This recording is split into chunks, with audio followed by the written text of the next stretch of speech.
नमस्कार मंडळी. बैलगाडा क्षेत्रातील देव वृत्सम द्वादश हिंद केसरी बकासूरबद्दल मी अपडेट घेऊन आलेलो आहे की मौजे सातेवाडी मैदानात आपला बकासूर पळणार आहे की नाही. जर पळणार असल्यास पैरा कोणासोबत असू शकतो तर हे मी तुम्हाला या व्हिडिओमार्फत सांगणार आहे. तर बरेच जणांचा एक प्रश्न निर्माण झाले, संभ्रम निर्माण झालेत की बकासूर सातेवाडी मैदानात पळणार नाही असे काही जण म्हणायला लागलेत कमेंटद्वारे वगैरे. पण काय खरं काय खोटं मी सूत्रांकडून मालकांकडून अपडेट घेतलेले आहे, त्यामुळे मी हे तुम्हाला खात्रीशीर सांगणार आहे. मागे झालेलं मौजे काजळचं मैदानात, ह्या मैदानात काही कारणास्तव बकासूर पळाला नव्हता.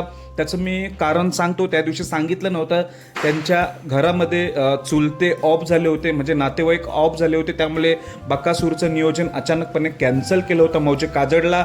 म्हणून त्यामुळे काहींचं आता चर्चा की सातेवाडी मैदानात देखील आपला बकासूर पळणार नाही असं कमेंटद्वारे बरेच जण म्हणत आहेत. पण भावांनो, तुमच्यासाठी मी खास अपडेट घेऊन आलेलो आहे.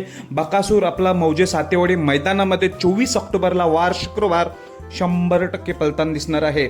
मी अपडेट घेतलेली आहे मालकांकडून. बकासूर आपला 24 तारखेला सातेवाडी मैदानात, महाराष्ट्र केसरी मैदानात 100% पळताना दिसेल. तर पैरा कोणासोबत, तर मी तुम्हाला आधीच पैरा एक सांगितला होता फिक्स सातेवाडी मैदानातील, तो म्हणजे टॉपचीच जोडी कारुंडे एक्सप्रेस चिक्या आणि घोटचा सर्जा. ही जोडी 100% पळणार आहे. कारुंडे एक्सप्रेस चिक्या आणि घोटचा सर्जा ही मौजे सातेवाडी मैदानात ही जोडी 100% पळणार आहे. काही जण बकासूरचं नाव चिमण्यासोबत जोडू लागले, पण चिमण्या भावांनो सातेवाडी मैदानात पळणारच नाही. तो डायरेक्ट 9 तारखेच्या फॉर्च्युनर मैदानात पळणार आहे, त्यामुळे चिमण्या पैरा नाहीच आहे. मग कोणासोबत, तर भावांनो मला अंदाज मी सांगतोय, मला अजून पैरा माहिती नाही, पण ज्यासोबत चर्चा आहे पण टॉपचाच पैरा आहे म्हणून मी अंदाज सांगतोय. तर तो कोणासोबत, टोटल 3 नावं घेतोय. पहिलं नाव म्हणजे वेगाचा शेवट सर्जा, दुसरं नाव म्हणजे मेहरबान, तिसरं नाव म्हणजे लखन.